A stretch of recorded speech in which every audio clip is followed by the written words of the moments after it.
Star Wars has some of the most genuinely disturbing lore in all of fiction, and nobody talks about most of it. We're not talking about Darth Vader choking people. We're talking about ancient plagues that turn you into a monster, cosmic entities that eat your consciousness, and weapons that erase you from reality itself. So let's get into all of it, starting with the one that'll feel the most familiar, the Rakghoul Plague. Every franchise has its zombie apocalypse. Star Wars just decided to make theirs worse than everyone else's. Roughly 4,000 years before the Galactic Civil War, the Sith Lord Karness Moore created the Rakghoul Plague using Sith alchemy on the planet Taris. Not a bomb, not a superweapon, a plague. It spreads through bites and scratches, and it doesn't care what species you are. Within hours, your body begins transforming into a Rakghoul, a feral, mindless creature driven by nothing but hunger and aggression. But here's what makes this worse than your standard zombie virus. You're still in there briefly, while everything that makes you a person gets shredded away. Your memories, your personality, your ability to recognize your own family, gone. Your body becomes your own coffin, except the coffin is walking around trying to bite people, and it was never fully stopped. The plague resurfaced during the Cold War era, infecting thousands before it was contained. Contained, not eradicated. The Rakghoul tunnels beneath Taris still harbor the virus, just sitting there waiting, which is, not ideal. But if a plague that hijacks your body sounds bad, wait until you hear what the Geonosians do to your mind. The brainworms of Geonosis. The Rakghoul Plague is terrifying because it steals who you are. But the Geonosians, they barely had anything to steal in the first place. Here's the thing. Geonosian society operates on a rigid hive-based caste system where individual thought is essentially non-existent for the drones. Brainworms do exist on Geonosis, but they're not standard biological equipment baked into every larva. They're parasites that can be used to control other species too, which the Geonosians weaponized during the Clone Wars. Jedi nearly fell to them. Clone troopers did fall to them. The worms burrow into a host's brain and override their will completely. But even without the worms, Geonosian drones weren't exactly free thinkers. Say a queen like Karina the Great maintained control over massive swarms through pheromone manipulation and the rigid hive structure. Every action, every decision flowed from the queen's will. Drones operated on virtually zero independent thought.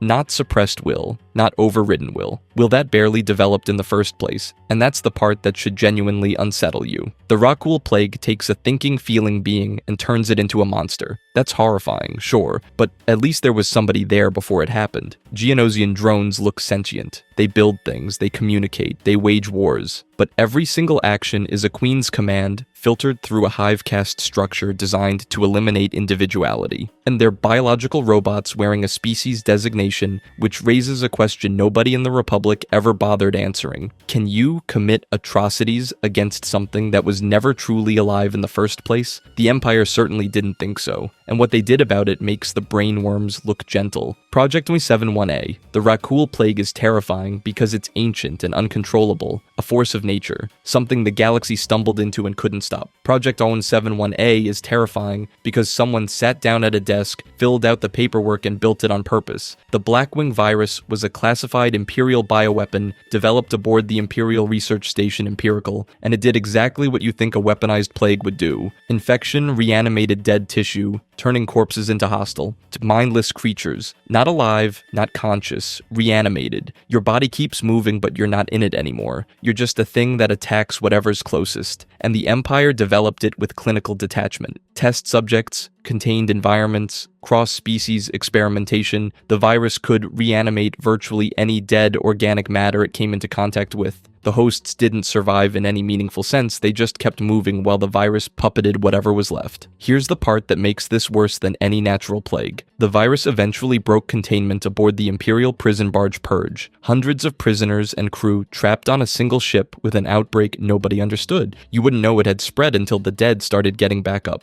So people you just watched die would come walking down the corridor toward you, and by then it was already everywhere. The ship itself becomes the trap, which is, not ideal. The project was never formally sanctioned by Imperial High Command, but the research continued in black site conditions regardless, just ticking along in the dark, because the Empire never stops an experiment when it might be useful later. But if manufactured plagues sound bad, wait until you hear what the Empire's neighbors were doing to living souls. The Ordo Aspectu. Thousands of years before Luke Skywalker ever picked up a lightsaber, there was a splinter group that made the Jedi Order deeply uncomfortable. The Ordo Aspectu didn't reject the light side. They were Jedi, technically. But they pursued something the mainstream order considered heretical. Immortality through the Force. Not Sith-style dark side cheating. A completely different approach that the Jedi Council wanted buried. Here's what we actually know. The Ordo Aspectu were a breakaway faction of the ancient Jedi Order, led by figures who believed eternal life could be achieved through the Force without falling to the dark side. They built a massive fortress called the Citadel of Ruhr and conducted experiments that blurred the line between Force philosophy and something closer to technological overreach. Their crowning achievement, or mistake, was an artificial intelligence imbued with the Force, a construct that stored the consciousness of one of their leaders. But here's where it gets genuinely unsettling. The Jedi didn't just disagree with them, the Jedi went to war with them. The mainstream order considered the Ordo Aspectu's work so dangerous that they launched a full assault on the Citadel of Ruhr, and during that conflict, the Ordo Aspectu vanished. Whether they were wiped out in the fighting or triggered something that erased them is still debated. But what remained was the Ruhr Crystal, a trapped intelligence that was still active thousands of years later, still dangerous, still conscious. Think about that for a second. A group of Jedi so committed to conquering death that their own order tried to destroy them, and the thing they left behind was still causing problems millennia later. The Jedi didn't just want them gone, they wanted them forgotten, and they nearly succeeded, which is terrifying on its own. But it gets worse when you realize the Star Wars universe already has a history of erasing people from reality entirely. The Alus Corellisi. Everything we've talked about so far involves monsters, plagues, alien parasites, things that feel safely fictional. This one doesn't. The Alus Corellisi were an ancient human faction on Corellia who decided, completely on their own, that humanity needed to be perfected. No Sith whispering in their ears, no dark side corruption, no alien influence, just humans looking at their own species and deciding which ones deserve to exist. They maintained detailed genetic registries, cataloging people by biological value. If you didn't meet the standard, you were sterilized or worse. They ran selective breeding programs and purges over an extended period. She systematically culling anyone deemed genetically undesirable. The scale of what they did was staggering for a single world faction. Let me be clear about what that means. These weren't soldiers killing enemies. These were community members systematically deciding who got to reproduce and who got to die, because a registry said those people weren't pure enough to continue their bloodline.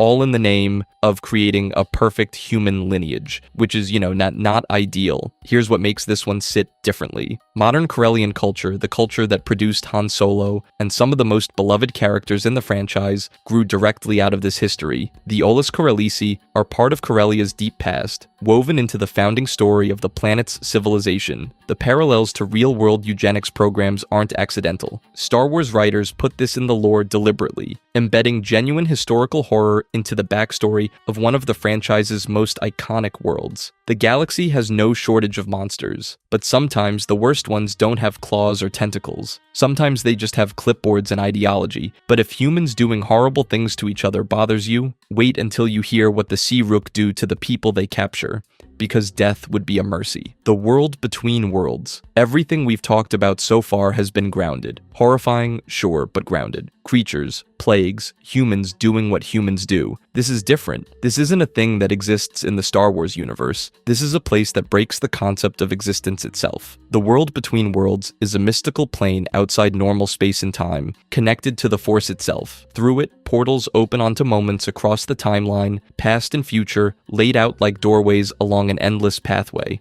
It violates every conventional understanding of how the galaxy works, and yet Ezra Bridger literally walked through it and pulled Ahsoka Tano out of her battle with Darth Vader, saving her life across time. Here's where it gets uncomfortable. Access requires incredibly specific Force knowledge and connections to ancient sites. The Lothal Jedi Temple served as the gateway, and even Emperor Palpatine himself was desperate to unlock it. In the wrong hands, this place could be used to reshape all of history. But the truly unsettling part isn't what it can do. It's the architecture. The world between worlds has structure, pathways, in constellations of doorways and voices echoing from across every era.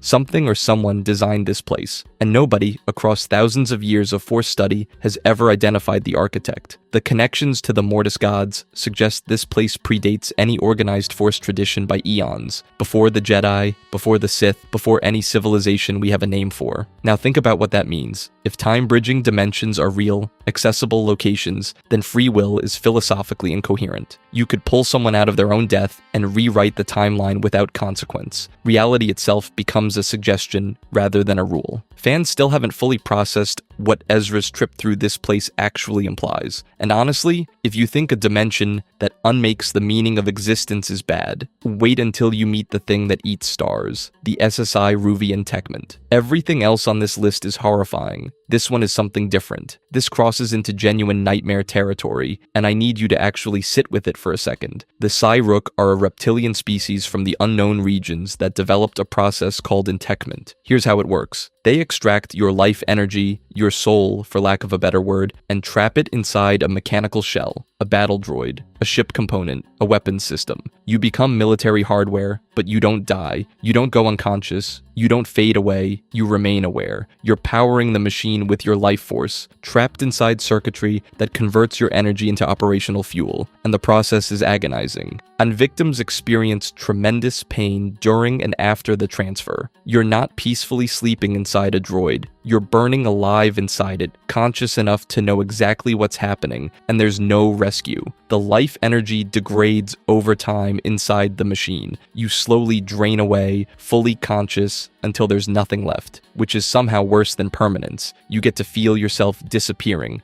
Now here's where the scale makes it genuinely sickening. Thousands of sentient beings were subjected to this during the Siruvi invasion at Bakura. This wasn't a one-off experiment. This was industrial, assembly line soul harvesting. They preferred human subjects because human life energy lasted longer in the machines. Hey Krath, could you process the next batch? And the humans hold charge better. The Sirook don't consider this cruelty. In their culture, dying away from their homeworld means their souls are lost forever. So, enteching other species, that's just using beings who are already spiritually doomed anyway. Completely rational to them. Fans consistently call this one of the worst fates in all of Star Wars, and honestly, it's hard to argue. At least the brainworms never gave you a countdown on your own existence. Entechment victims get to feel themselves fading. But if conscious dissolution inside a machine sounds like the ceiling for Star Wars horror, wait until you hear what's lurking between the walls of reality itself. The Star Weird. Every single entry on this list so far has one thing in common. Intent. Something wanted to hurt you, control you, consume you, erase you. And the Star Weird doesn't want anything from you. It doesn't even know you exist. Star Weirds are among the most unsettling creatures in the galaxy, and almost nobody talks about them. They're spectral, humanoid entities found drifting through the vacuum of deep space. No ship, no suit, just floating in the void, screaming. Travelers who encountered them described translucent figures with elongated claws and hollow, wailing mouths that emit a psychic shriek capable of crippling Force sensitives. Not metaphorically, the things latch onto your mind and tear into it, and they specifically hunt Force users, not random travelers. Not cargo haulers, Jedi, and Sith. Something about Force sensitivity draws them like a beacon, and once they lock onto you, they don't stop. They phase through ship hulls, ignore conventional weapons, and attack with both physical claws and a telepathic assault that can overwhelm even trained Jedi Masters. Multiple encounters were reported across different eras, and in nearly every case, the only option was to fight or die. Zero negotiation,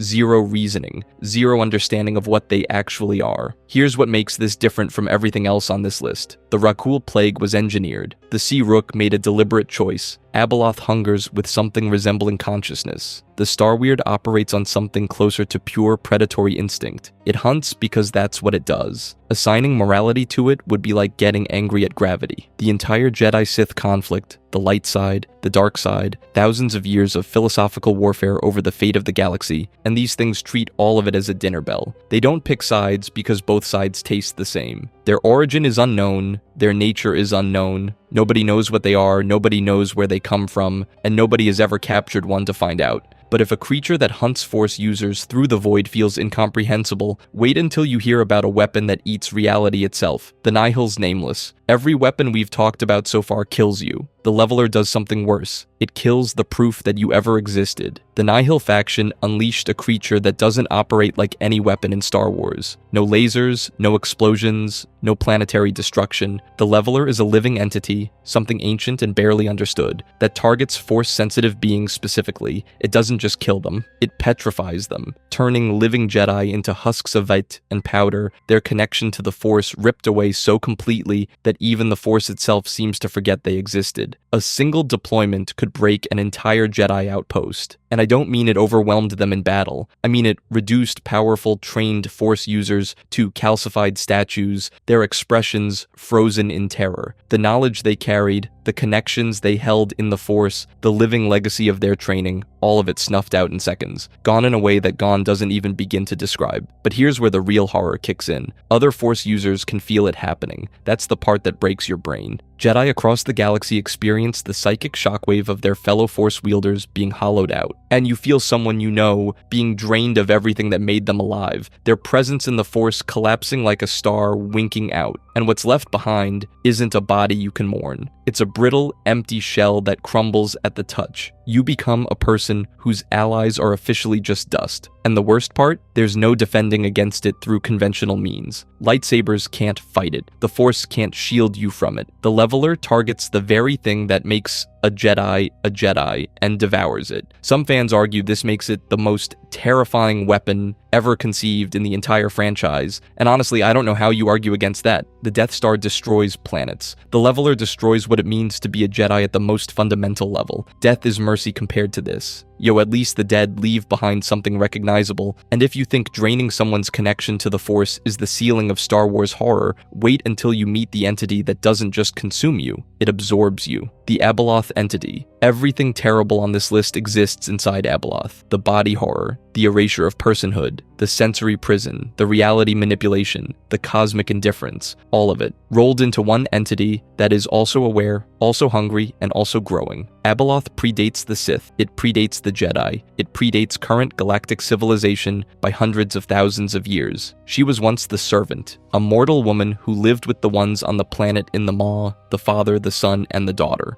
And she drank from the font of power and bathed in the pool of knowledge to keep up with her immortal family. What she became afterward was no longer remotely human. She can manipulate the Force on a scale that makes Sidious look like a parlor magician, reshape her physical form at will, and project her influence across entire planets. When she broke free from her prison during the Fate of the Jedi era, she infiltrated the highest levels of galactic leadership. She possessed multiple people simultaneously, including the acting chief of state of the Galactic Alliance, wearing their bodies like costumes. And here's where it gets genuinely nightmarish. The victims remain aware. They're alive inside her, trapped, conscious, screaming into nothing. Abeloth is functionally immortal. She regenerates from devastating injuries, shifts between bodies. Eastowin rewrites the perceptions of everyone around her. You can't outfight her. You can't outrun her. The only method ever found to temporarily subdue her required Luke Skywalker and the Sith Lord fighting side by side in the realm beyond shadows. Temporarily, she doesn't want to conquer or rule. She wants to be loved, to be the mother, to hold every living mind close to her forever.